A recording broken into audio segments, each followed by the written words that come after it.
खैबर पख्तूनख्वा के नए chief secretary के नाम पर इत्तेफाक राय न हो सका। खैबर पख्तूनख्वा के लिए चीफ सेक्रेटरी के तौर पर एक और नाम सामने आ गया।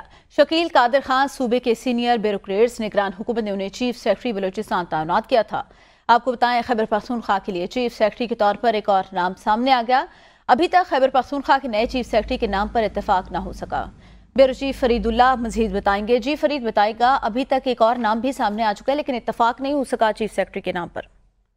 जी, वफाकी हुकूमत को 3 नाम दिए थे यहाँ खैबर पख्तूनख्वा हुकूमत की जानिब से, और उन तीनों से हट के एक और ब्यूरोक्रेट जो इस वक्त बलूचिस्तान में चीफ सेक्रेटरी हैं, शकील कादर खान, उनका नाम सामने आया है। लेकिन वफाकी हुकूमत ने उनकी सूबे में चीफ सेक्रेटरी की तैनाती बलूचिस्तान की चीफ मिनिस्टर की रजामंदी से मशरूत की है।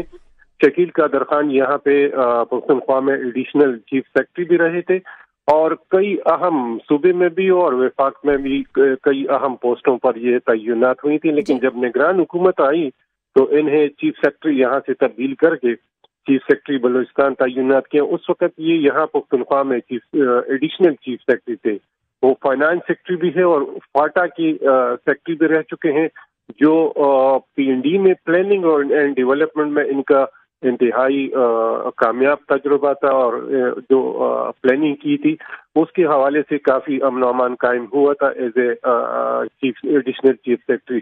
तो अब भी जो इत्तेफाक हुआ है शकील कादर खान के नाम पे, जो सूबाई हुकूमत ने 3 नाम दिए हैं, उनसे हटकर शकील कादर खान के नाम पर इत्तेफाक हुआ है। लेकिन अभी ये डिसाइड नहीं हुआ।